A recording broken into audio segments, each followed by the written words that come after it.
Yesu Kristo. Mpenzi mtazamaji wa Television Tumaini, karibu tena kwa mara nyingine katika kipindi cha Walei Tuzungumze, kipindi ambacho kinakupatia nafasi wewe kiongozi ndani ya kanisa Katoliki kujifunza, kujikumbusha mambo mbalimbali yanayohusiana na uongozi na kazi ambayo unaitekeleza kila siku kupitia jumuiya au ngazi ya jimbo au parokia. Basi tunakukaribisha sana. Mimi ni Selina Joseph Matuja.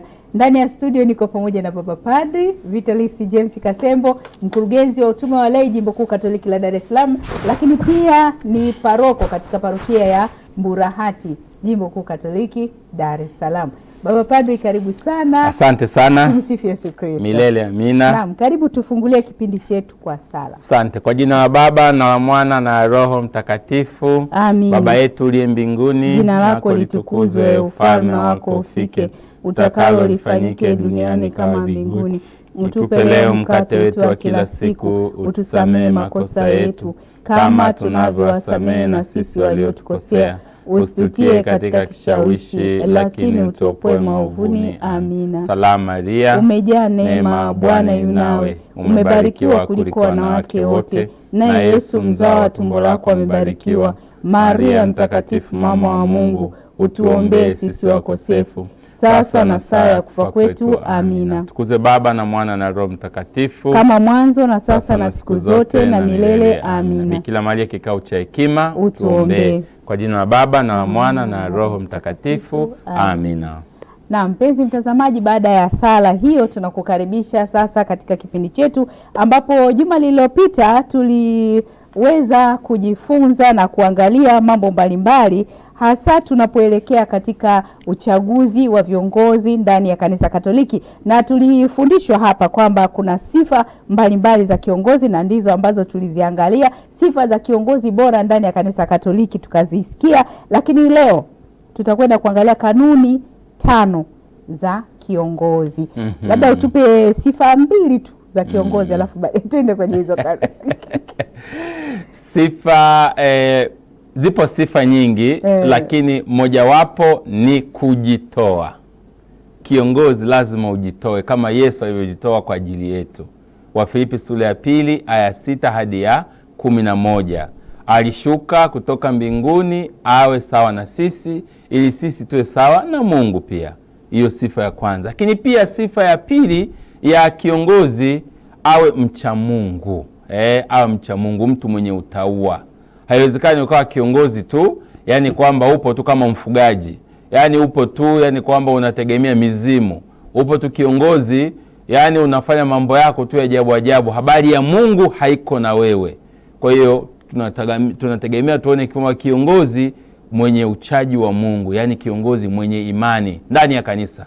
Wale wanaochanganya nje ndani nje, wakati mwingine baadaye wanaweza katapikwa wakati mwingine. Maana ni kiongozi unaenda kuchanja shari, kiongozi unaenda kuzindika duka, kiongozi unaenda kuzindika nyumba.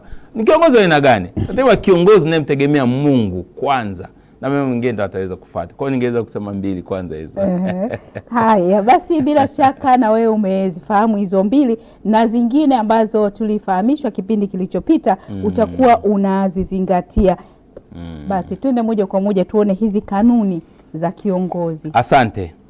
Leo tutakufundisha kanuni 5 za kiongozi au za uongozi katika kanisa, ambazo pengine tunaweza kuwa kanuni nyingi, lakini tungeweza kusema kanuni 5 za kidhahabu ambazo zinaweza kutusaidia kuweza kwenda mbele vizuri.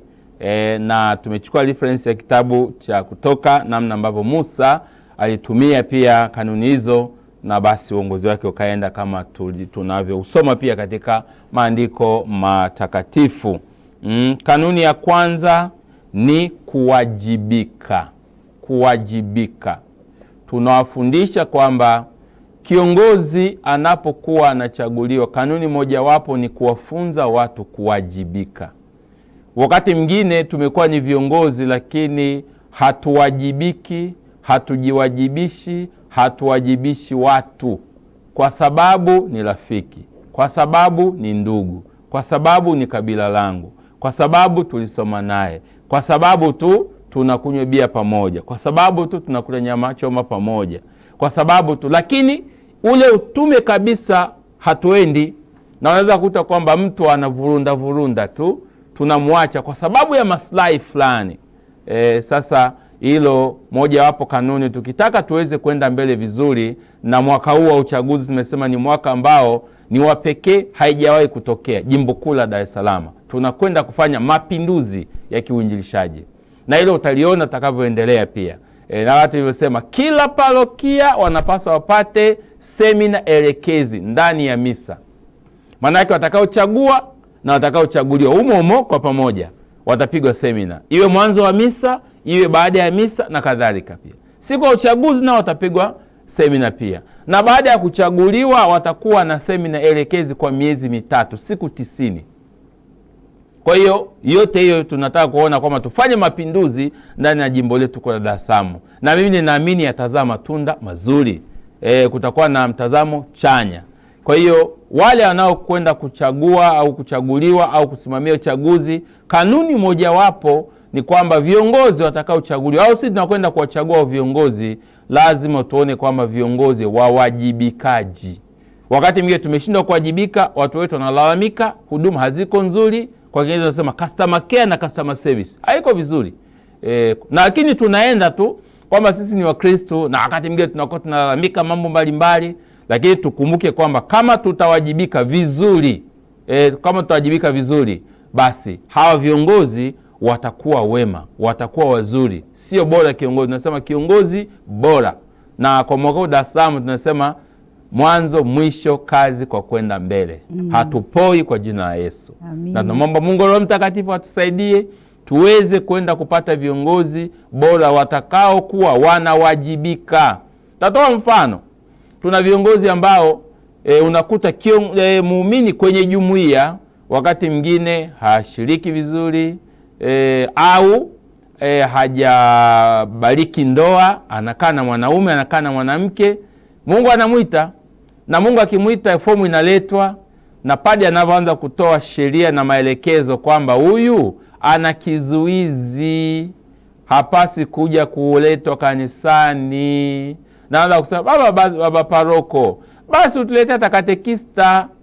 Mbona mwanzoni wakati hajafunga ndoa hamkutuambia basi muita hata katekista aje aongee naye? Tumekaa kimya mpaka Mungu amemuita. Kwa hiyo tuone tu kwamba sisi ambao ni Wakristo lazima tuwajibike, na ili uweze kuwajibika lazima tuwe na umiliki wa pamoja wa jimbo letu, umiliki wa pamoja wa imani yetu, umiliki wa pamoja wa kanisa. Wakati mwingine baadhi yetu tunafikiri kwamba kanisa ni la watu fulani, uongozi ni wa watu fulani tu. Hapana, kila aliyebatizwa anatumwa kuongoza, na tunaweza tukaongoza kwa kuteuliwa, tunaweza tukaongoza kwa kuchaguliwa. Basi iko namna hiyo pia. Kwa hiyo ndivyo hivyo, na tunaweza tunaongoza pia kwa kuzaliwa tu. Kwa kuzaliwa tu unaongoza familia yako, unaongoza roho yako, unaongoza moyo wako, unaongoza mwili wako na kadhalika pia. Kwa hiyo kanuni ya kwanza tukitaka tufanikiwe ni ile ya uwajibikaji. Tunasoma kitabu cha Kutoka sura ya 18 na sura ya 19 pia. Kwa hiyo tunawafundisha viongozi kuhakikisha kwamba tunawajibika. Tunawajibika. Maana yake ili uweze kuwajibika, katiba ya halmashauri ya walei inakuhusu Mkristo mwenzangu. Maana yake kama huna katiba hii utawajibikaje? Kwa hiyo tunakualika kila kiongozi, hakikisha kwamba unaipata hii katiba ya halmashauri ya walei ya mwaka 2019. Ukiweza kuipata hii utajua nini ufanye, nini usifanye. Maana mwajibikaji anajua anaanzia wapi, anaishia wapi. Unaona? Lakini pia yeye ana nguvu gani anayo ya kutekeleza wajibu huu. Lazima ujijue nguvu yako na uwezo wako, na hata udhaifu wako pia katika kutekeleza yaliyomo kwenye katiba hii. Kwa hiyo nipende kukuasa wewe mwana jimbo kuu la Dar es Salaam, kwa viongozi ambao mpo, jipatie katiba. Katiba ipo halmashauri yetu ya walei jimbo ofisini kwetu, lakini pia taifa pale Bakanja ipo katiba, zipo nyingi tu na zinaoza 3000 tu. Kwa hiyo unaweza kujipatia katiba ili tuweze kufanya mapinduzi. Tumejiandaa kufanya mapinduzi ya kweli, kuhakikisha kwamba sasa uongozi jimbo kuu la Dar es Salaam tunataka twende kidigitali vizuri, watu wasihangaike. Yaani ukibonyeza tu batani hivi tayari kitu kinakwenda. Wale ambao wanapanda kwenye treni ya mwendo kasi, ikifika saa 12 tayari ishaanza kuondoka. Kwa hiyo tunawakumbusha Wakristo wetu na hasa viongozi wetu ambao mpo na mtakao kwenda kusimamia ngazi za chini hizo za mwanzo. Maana ngazi ya jimbo tunakwenda mwezi wa kwanza hadi wa 3 2026 kusimamia uchaguzi kila parokia. Kwa hiyo kanuni hizi tutakuwa tunatembea nazo. Bila kanuni mambo yanakuwa hovyo hovyo, shagabagla. Kwa hiyo tunakuomba kiongozi mwenzangu, tunakiomba wewe unaniangalia na kunisikiliza hapa, twende na kanuni. Ukienda na kanuni kila kitu kinakwenda vizuri. Na kanuni inatengeneza mfumo. Na ukishatengeneza mfumo huumizi kichwa. Hata kama umelala mfumo unaenda tu. Mfumo unaenda tu. Kwa hiyo ndilo hilo ambalo tunakukumbusha. Kanuni ya pili pia ni kufundisha na kuelekeza. Tunatamani tuone huyo kwanza anayekwenda kusimamia uchaguzi lazima awe tayari kufundishika. Kufundishika. Ili wewe pia ukaweze kuwafundisha na wengine. Huwezi kutoa kitu ambacho unacho mwanafalsafa mmoja, lazima uwe nacho ndio uweze kutoa pia. Naona. Kwa hiyo huwezi kupata kiongozi bora kama huyo mwenyewe amekuja kusema hajui kukuelekeza nini cha kufanya. Kwa hiyo tunatamani wale wanaokwenda kutuongoza wawe wako tayari kufundishika. Naona. Na wafundishaji wawe na utaalamu, ni azime lugha ya Kiingereza wanasema competent.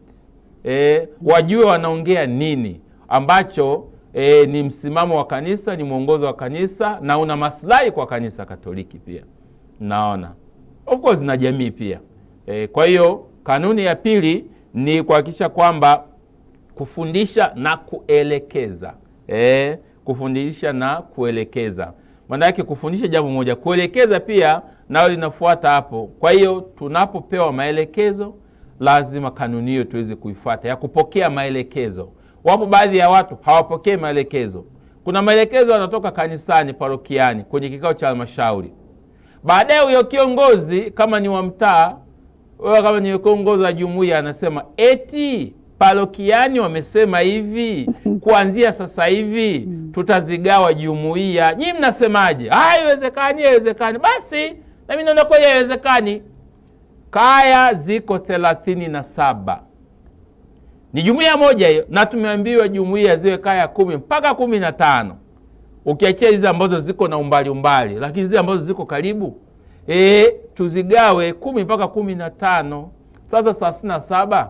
Kiongozi mwenyewe anasema kwamba haiwezekani kwa sababu kuna watu pale wana fedha, kwamba tukiwaacha ngumu.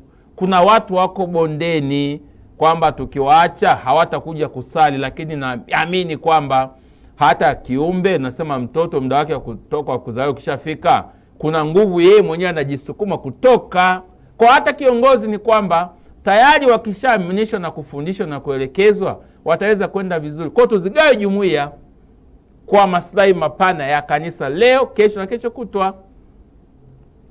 Kwa hiyo tunakumbusha kwamba kanuni ya kufundisha. Wapo baadhi ya viongozi, wapo baadhi ya waamini hawataki kufundishwa. Wanataka vile wanavyotaka wao. Hata baadhi yao mahubiri wanataka wasikie mahubiri yale ambayo wao wanataka kuyasikia masikioni mwao, sio yale ambayo Yesu anataka kuwafundisha. Kwa hili tuko tayari kuendelea kuwafundisha watu kwamba kanuni ya pili, uwe uko tayari kufundishwa na kufundishika, na uwe tayari kuelekezwa, ni kanuni ya pili. Kwa viongozi tunakwenda kuwachagua na sisi tunaweza kuwasimamia, uwe tayari na somo hili la kufundisha na wewe ukafundisha. Na uwe tayari wale unaenda kuwafundisha kuangalia mazingira walionayo ili uweze kuwafundisha pia. Kanuni ya tatu ni kutoa, au tunasema kutoa na kugawa madaraka. Kwa kawaida kanisa Katoliki liko na mfumo wa hierarchia. Kiingereza wanasema the church is hierarchical. Na mfumo wetu uko hivi: upande wa kulia ni watendaji, upande wa kushoto ni washauri. Kwa baba paroko, upande wa kulia watendaji ni wale ambao wako hapo parokiani. Yupo dada wa kazi, yupo sekretari, yupo mtu wa sakristia, wapo wafagiaji parokiani, yupo mlinzi wa parokiani na kadhalika. Hao ni watendaji, wanaingia kwa barua ya kuomba kazi na wanaajiliwa kwa sheria, taratibu na kanuni za nchi. Hao ni watendaji. Naona. Halafu kushoto ni washauri. Hao washauri ni kamati tendaji na halmashauri yenyewe nzima, au ni washauri. Na utaratibu huko ni kwamba hawa washauri hawaruhusiwi kuwapelekea habari hawa huko. Wao wanazifikisha kwa paroko, na paroko ndio anatoa maelekezo kwa hawa watendaji. Lakini pia hivyo hawa watendaji hawana ruhusa ya kupitisha taarifa huko kuwapelekea washauri. Hapana. Wao watafikisha kwa mhusika paroko, alafu yeye ndio atazipeleka huko kwa washauri. Kwa ndio namna ambavyo tunaposema kugawa madaraka. Kwa baba paroko alipo, kuna madaraka mengine ya magawia watendaji wanachapa kazi, madaraka mengine ya magawia wana halmashauri kuchapa kazi. Kwa hiyo baadaye wanamletea ripoti na wanakwenda mbele vizuri pia. Kwa hiyo tunapaswa kugawanya madaraka. Baba paroko hapo parokiani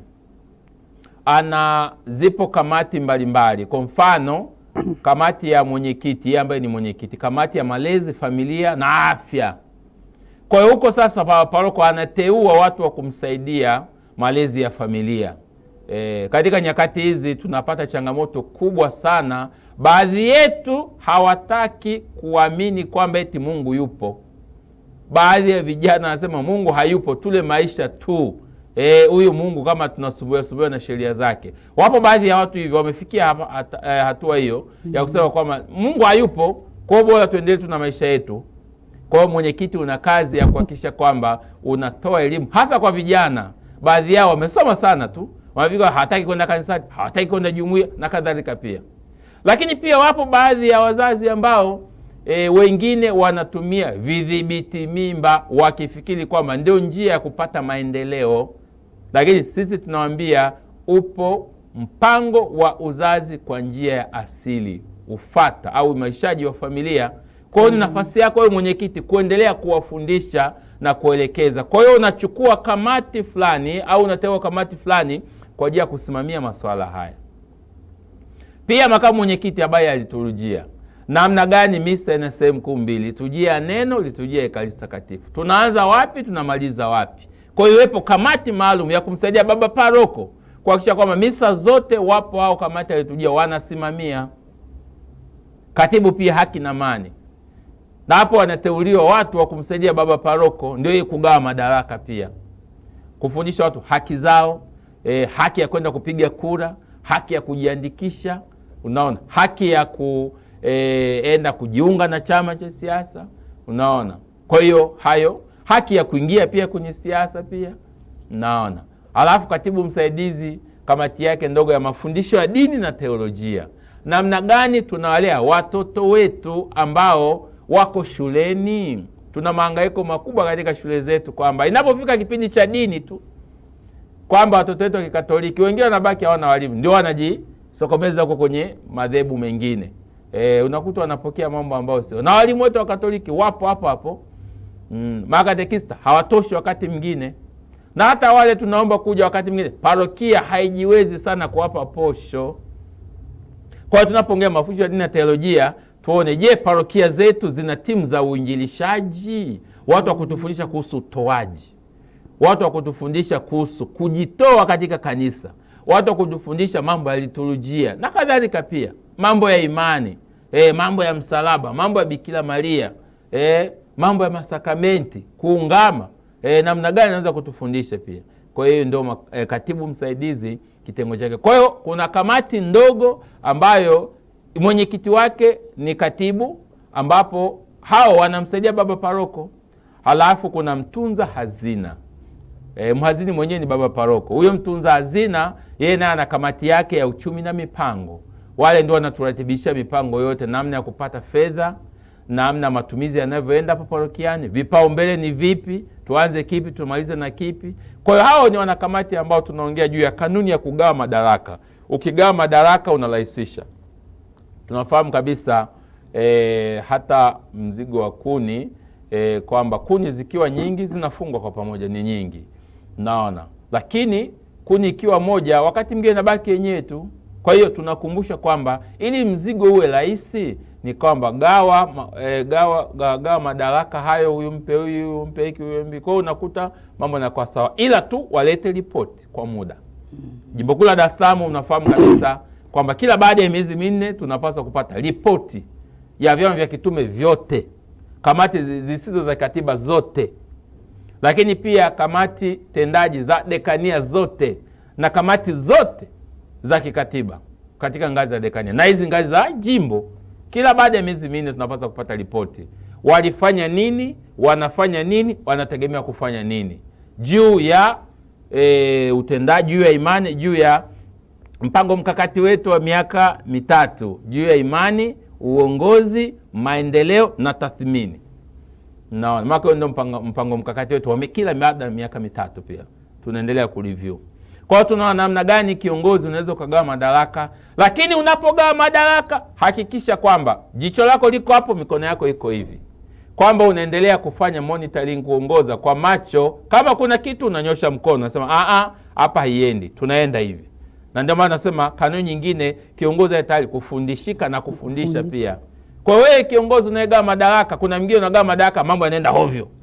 Sasa ukishagawa madaraka usifumbe macho hivi, usiangalie hivi wala usilale, bado ukae hapa hapo standby, macho yako yakiangalia kazi inavyoendelea.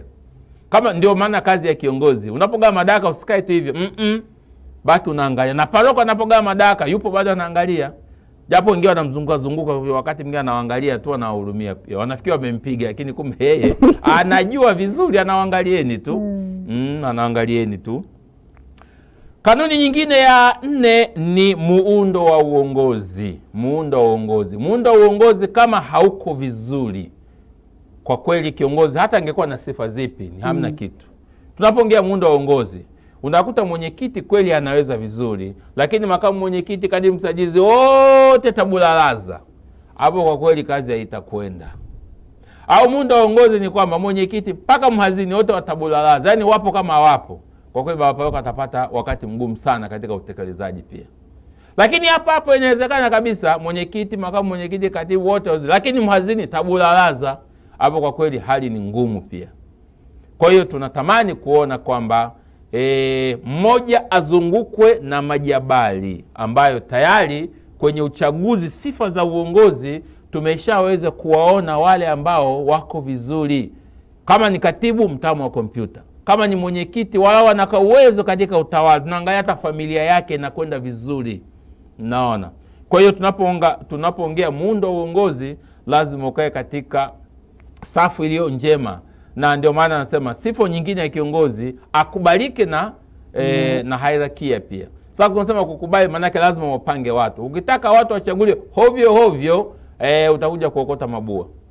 Kwa hiyo tunaposema kuweza kufanya mapinduzi ya uongozi katika jimbo letu kula Dar es Salaam, tujue tu kwamba lazima muundo wa uongozi uwe vizuri. Na nyinyi mnaweza kuchagua, hatuwapigi kampeni wapigi kampeni, lakini Mungu Roho Mtakatifu atatuongoza kupitia pia watu wanaopiga kula, lakini pia na baba paroko. Inawezekana mtu akapitishwa kwa kula zote, lakini paroko akasema hapana, Mungu Roho Mtakatifu anatuongoza, pengine tutafute mtu mwingine pia. Wale watu wa fedha tungependa kwa mfano ngazi ya jimbo uwe CPA holder. Yani hiyo hatupepesi macho. Kwa ujue kwamba unafika ngazi ya jimbo, mhazini pale lazima uwe na CPA. Tena sio ya zamani ya mwaka 87, ya mwaka sijui 62, ni recent. Ili tuchape kazi vizuri. Kwa sababu tunataka kwenda kufanya mapinduzi pia. Naona. Lakini pia nafasi ya parokia anaweza kuwa siwe CPA holder, lakini walau mtu ambaye tayari mambo ya finance anafahamu vizuri pia.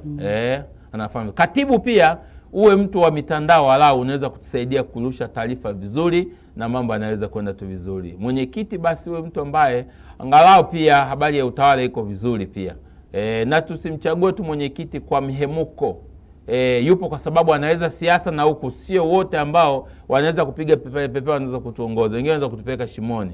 Kwa lazima kuwa na roho ya upambanuzi. Na hilo tunaomba. Kanuni nyingine moja hapo ni muundo. Na hiyo tunaweka kabisa kwamba muundo lazima uwe uko vizuri. Mwenyekiti, makamu mwenyekiti, katibu msaidizi na mhazini, wao wako vizuri na wamenyooka. Na wao baada ya kumaliza watapigwa shule ya siku 90. Na hili tunaomba kila parokia ijiandae. Wainjishaji wa ndani, hata wainjishaji wa nje, wa dekania, wa parokia na hata wa jimbo. Na inawezekana mkakosa wa jimbo, lakini tafuteni angalau wa dekania. Mkakosa wa dekania, tafuteni wa parokia. Wapo wainjishaji wa kuweza kusaidia kuelekeza namna gani tuenende pia. Kwa maneno mengine, tungeweza kusema kwamba hawa viongozi watakao kuwa wanachaguliwa watapewa tuseme kama ni mafungo au semina elekezi. Hata mafungo ni ya kuwaweka vizuri wajifunge na ule utume ambao Mwenyezi Mungu amewaitia. Tunakwenda kufanya kazi, Mkristo mwenzangu. Hatuna mchezo katika hili. Na tunamwomba Mungu Roho Mtakatifu atupe kibali na kutuongoza na kutulinda pia. Ili basi tunapokwenda kufanya kazi ya Mungu tufanye kwa uhakika tukijua kwamba malipo atatulipa yeye. Kanuni nyingine ya 5 ni sifa sasa za kiongozi.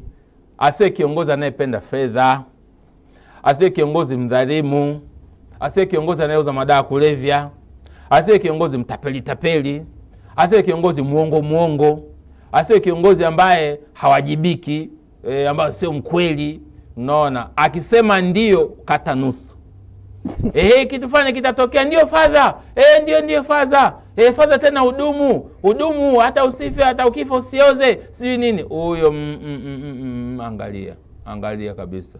Kwa hiyo tunatamani tuone sifa za kiongozi ambaye amenyooka. Tunaposema amenyooka, sio amenyooka kabisa kama Mungu, hapana. Mungu ndiye amenyooka. Sisi wanadamu tumenyooka, lakini tunaendelea kupambania ule unyoofu. We are struggling for perfection. Kwa hiyo kama uko mnyoofu, tunaendelea kukuombea uendelee kuwa mnyoofu, nayo muombe Mungu akupe kibali uendeleze huo unyoofu. Inawezekana ukakengeushwa na mazingira, ukakengeushwa na mke wako, ukakengeushwa na watoto, ukakengeushwa na watu ambao wanakuzunguka, na ikawa mtihani. Anasema alianza vizuri, mbona anamaliza vibaya? Kwa hiyo tunaamini kuona kwamba sifa za kiongozi ziwe zile ambazo ziko kwenye katiba, na zipo nyingi tu ambazo nimezieleza. Mojawapo ni kujitoa. Kiongozi ujitoe kama Yesu alivyojitoa. Tunaposema kujitoa, tunaishi kanisa ya kisinodi, kwamba tunaishi pia mahujaji katika matumaini. Kama ni mahujaji katika matumaini, kwamba tunasema jamani, twendeni pamoja. Twendeni pamoja, kwamba unajua paroko hapa kuna masista, kuna kamati tendaji, kuna waumini wote. Kwa ni kiongozi uone namna ya kuweza kuunganisha hierarkia na walei ambao tunaendelea kuishi nao pia. Kwa hiyo zipo sifa nyingi. Awe Mkatoliki, awe asiwe na kizuizi. Na unakuta wengine mpaka sasa hivi kwa hajafunga ndoa, lakini wamempa uongozi. Kulikoni? Baba, nadhani tuishie hapo kwa hayo 5 ambayo umetufafanulia na umetuelekeza. Basi mtazamaji, tupate mapumziko mafupi. Tutakaporejea, kuna kipengele ambacho hujakielewa, tunakukaribisha sana, utaweza kuuliza swali. Lakini kama umeelewa sana, pia tunakukaribisha, utatupa maoni yako. Tupate mapumziko.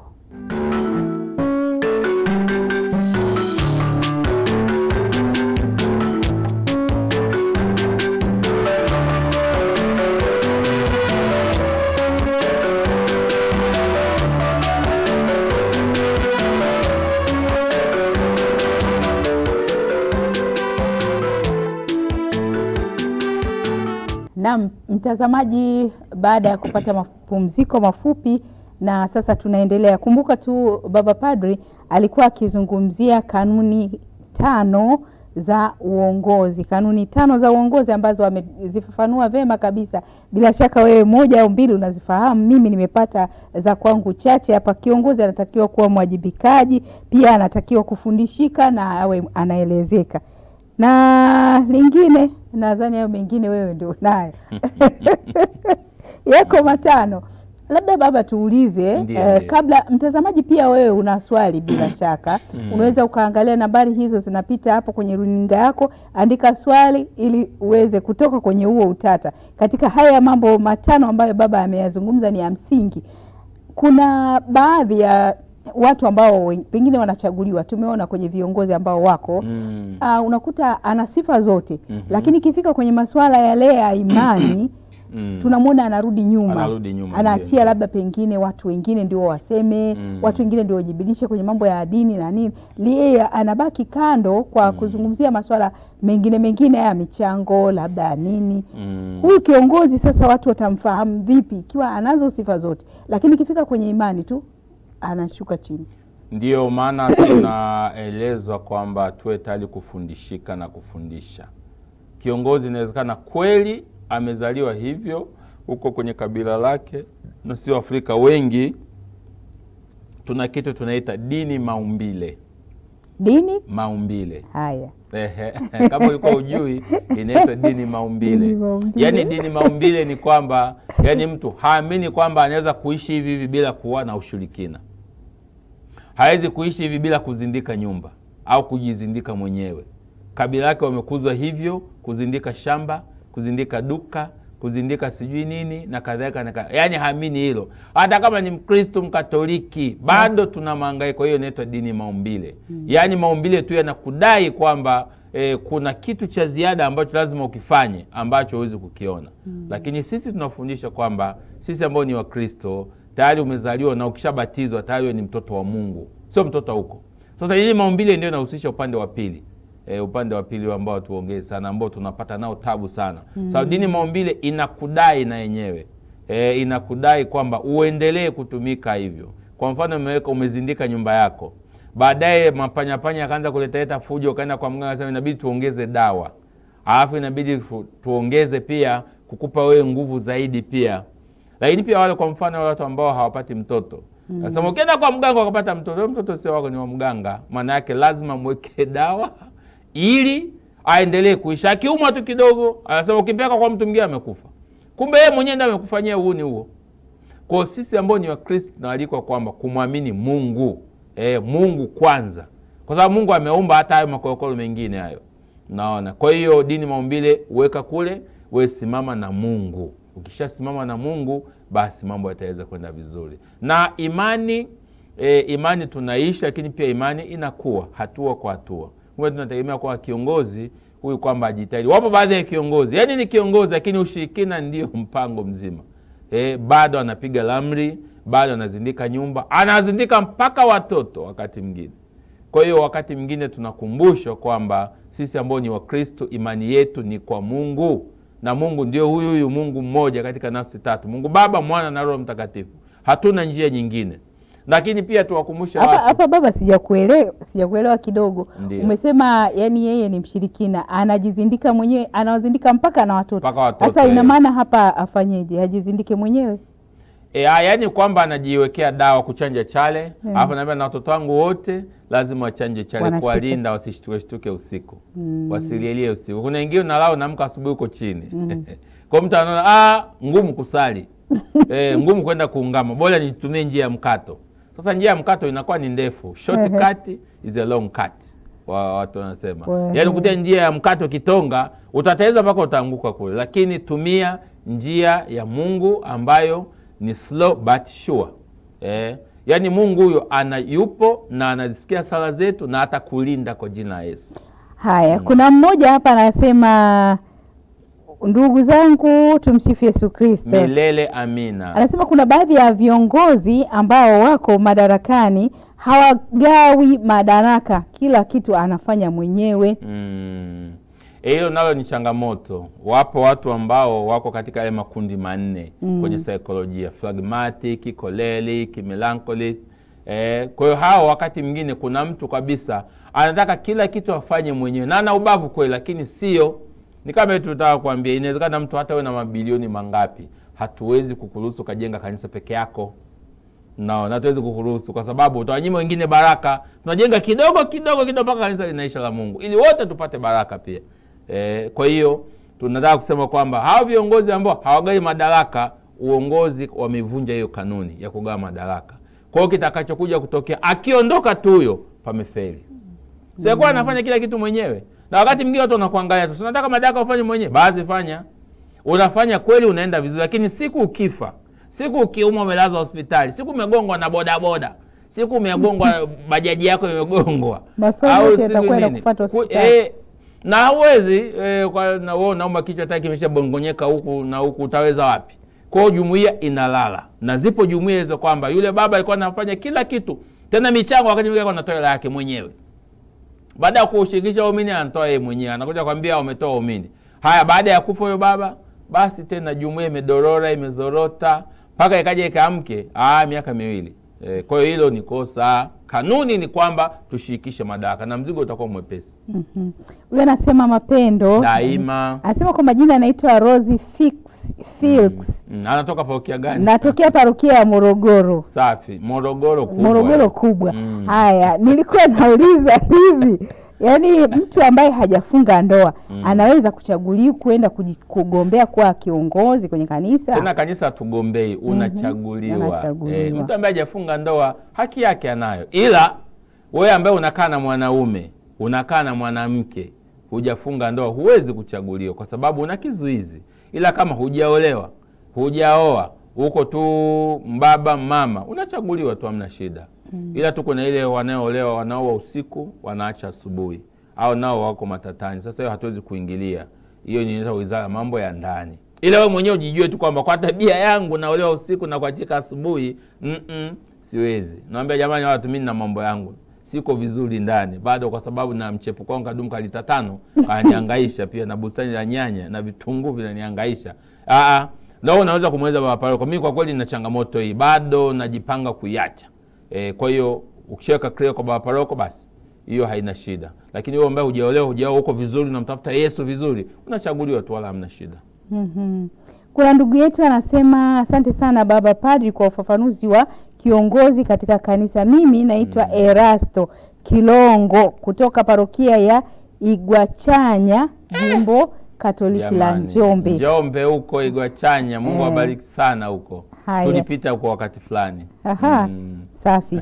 Anasema tumsifu Yesu Kristo. Milele amina. Napenda kuuliza, dawa za kienyeji ni haramu au ni halali zile za michango ya watoto? Yaani zinasumbua watoto. Inategemea. Sisemi ndio au hapana. Zipo dawa za kienyeji ambazo haupigi ramli, hauendi kwa mganga. Kwa mfano, wanasema kwamba ukitumia mwarobaini unaweza ukapona. Ukitumia mkaratusi, ukijifukisha, basi unaweza ukapona corona. Ukichanganya na majani ya mpela, sijui unachanganya na mchaichai, sijui nini, hizo ni dawa za kienyeji. Ni mitishamba ya kawaida kabisa ambayo unajifukisha na unapona. Unaona, wala hamna shida. Unamwambia tumia limao. Limao ni tunda tu la kienyeji la kawaida tu. Unakula, unakaa vizuri. Lakini sio ile ya kwenda kupiga ramli eti mbaya wangu ni nani. Unajua kabisa ugonjwa unauma, afu unaanza kusema kwamba wameniloga. Hiyo hapana. Kanisa Katoliki haliendi kupiga huko kupiga bao tunaita huko. Hapana. Ila tu hata mimi wakati mwingine nimetumia mwarobaini, nimetumia mpapai, nimetumia majani ya sijui kuchanganya na jifukisha, basi inaitwa nyungu hiyo. Ambayo kawaida tu, wala hamna shida. Sasa tumsifu Yesu Kristo. Anasema je, maelekezo haya ambayo unayatoa kwa kiongozi, sifa na vitu hivi ni ya Dar es Salaam tu? Haya kwa kweli, kwa sababu mimi niko Dar es Salaam, ni mkurugenzi wa utume wa leo jimbo kuu la Dar es Salaam. Dar es Salaam tunasema hatupoi, ni kwa ajili ya Dar es Salaam. Sasa huko kungine mkurugenzi naye hivyo sitaki kuingilia huko kungine, ila tunaongea kwa ajili ya Dar es Salaam. Ukija Dar es Salaam miongozo ni hii, na ndio tumepewa kazi hiyo kusimamia hilo. Lakini vipi iwapo akakopi akasema nataka kubadilika, niwe na mwenendo na tabia njema kama hii ili niwe kiongozi bora? Hamna shida, hiyo inaruhusiwa kabisa. Ndio maana tuko kwenye media hii. Media ni ya Tanzania nzima. Tanzania na kwingine kokote nakoweza kufika. Kwa kama unataka ukopi na upesti, hamna shida, ukaanza kuchakalika. Tunakwambia tu Dar es Salaam ni mambo ni moto. Mambo ni moto, na mwaka huu tunaweza kufanya mapinduzi haijawahi kutokea tangu dunia iumbwe. Tunakwenda kufanya kazi kwa jina la Yesu. Amina. Unasema anaitwa Patrick wa parokia ya Bikira Maria wa Fatima Geita. Baba Mungu akubariki sana kwa mafundisho mazuri. Amina. Bila shaka huyu atakopi. Anasema tumsifu Yesu Kristo. Milele amina. Naitwa Stella Sininga. Nilikuwa nauliza eti mseto zipo Mkristo na Muislamu? Kwa kweli sheria ya kanisa inaruhusu ndoa mseto inaitwa. Kati ya Mkristo na Muislamu au Muislamu na Mkristo, hivyo unapewa ruhusa na baba askofu. Sasa tutaki kuingilia sana hayo kwa sababu sheria inaruhusu pia. Sheria inaruhusu.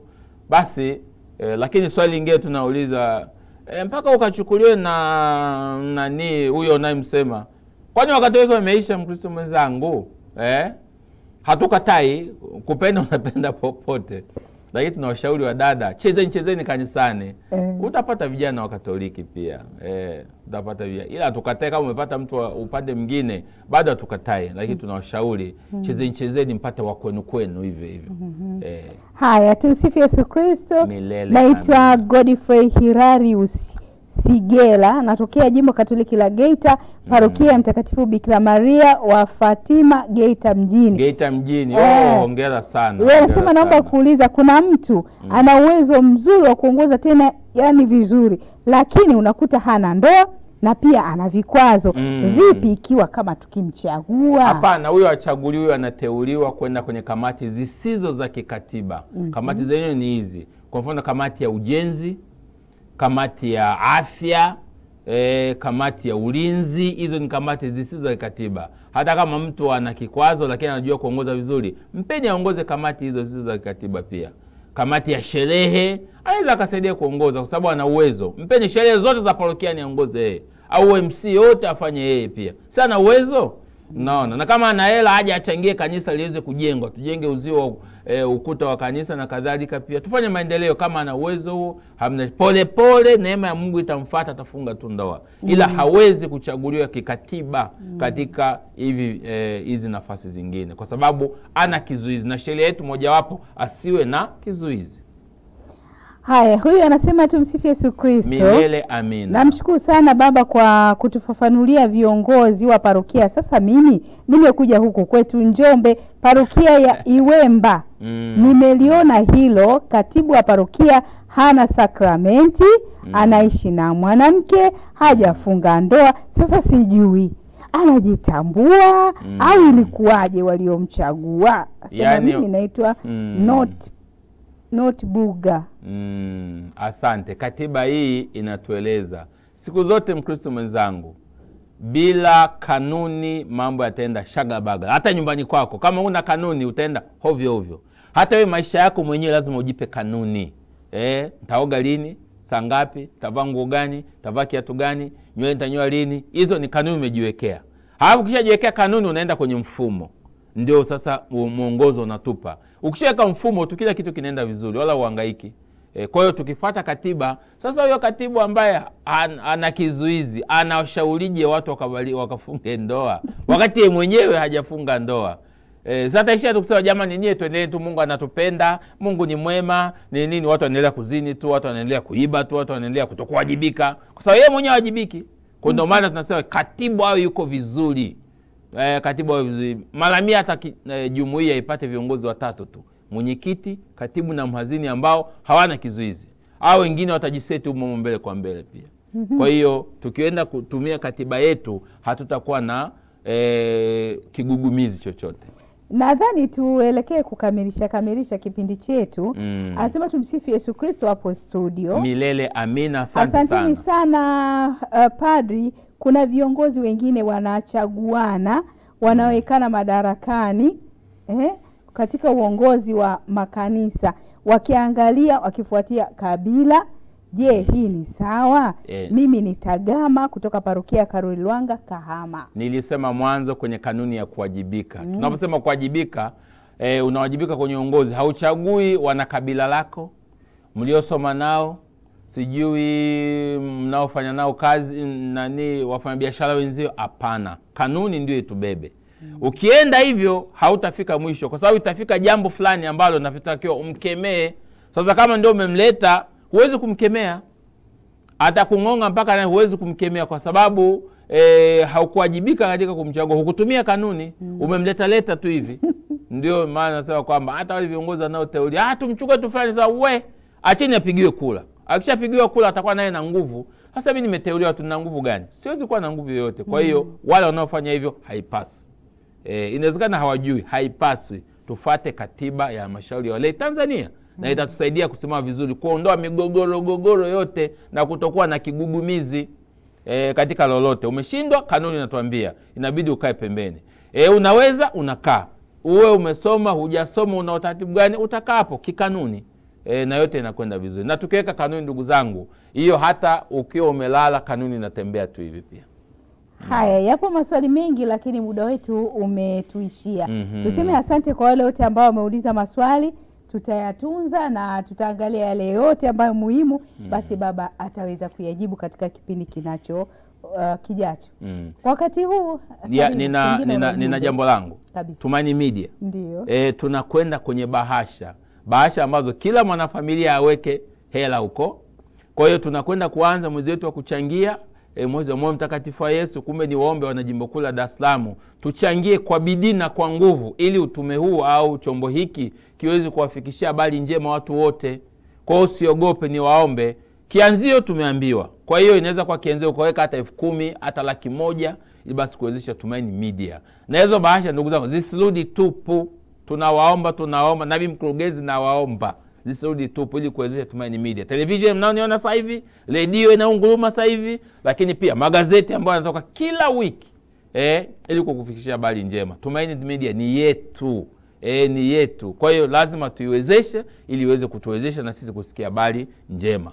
Baada ya jambo hilo kuna jambo letu tarehe 31 Jumamosi, Pugu riadha. Hiyo Pugu Marathon tunaita. Tuende tukapashe kidogo, kwa sababu ukifanya mazoezi unaleta afya. Mwili wenye afya uwe na roho yenye afya. Roho yenye afya iwe ndani ya mwili wenye afya. Kwa na mimi nitakimbia hizo kilomita jamani 21. Naomba Mungu anipe kibali.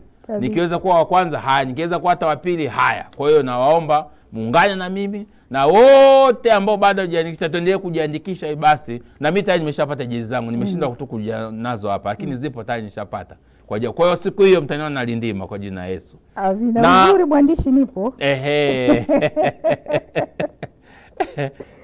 Umeona. Kingine ni kwamba tunajiandaa na Pentecoste wana jimbo kuu la Dar es Salaam. Kama tulivyosema, hela ya Pentecoste ndio inayotuwezesha mimi kuwa hapo hapa. Kuhakikisha kwamba utume wa lei unafanya kazi zake vizuri. Kwa hiyo niendelee kuwaomba viongozi mnaonisikia sasa hivi jimbo kuu la Dar es Salaam, basi kusimamia Pentecoste vizuri, mchango wa kwanza na wa pili, na kuhakikisha kwamba unaweka kwenye akaunti yetu ya walei, na basi kazi ya Mungu inaweza kwenda mbele vizuri. Tukijiandaa na uchaguzi mwezi wa 7 kama tulivyosema, tutakuwa na novena siku 9, tutakuwa na sala, tutakuwa na kauli mbiu, na tukishaingia kwenye uchaguzi basi tutaendelea kuwakumbusha ndani ya siku 90 unapigwa msasa na brashi, ili basi karakana hiyo utoke kiongozi ukiwa uko safi, unang'aa na unapendeza kwa jina Yesu. Haya, basi ndio tunafika mwisho wa kipindi chetu. Shukrani sana mpenzi mtazamaji, na baba karibu tuhitimishe kipindi chetu. Kwa jina la Baba na Mwana na Roho Mtakatifu, tunakimbilia ulinzi wako mzazi mtakatifu wa Mungu. Usinyime tukiomba katika shida zetu, utuopoe siku zote tuingiapo hatarini. Ewe Bikira mtukufu na mwenye baraka. Amina. Awabariki na kuwalinda Mungu Mwenyezi, Baba na Mwana na Roho Mtakatifu. Amina. Tumtukuze Bwana, tumshukuru Mungu. Asante. Haya, asante sana. Tunakutakia utazamaji mzuri wa vipindi vinavyoendelea.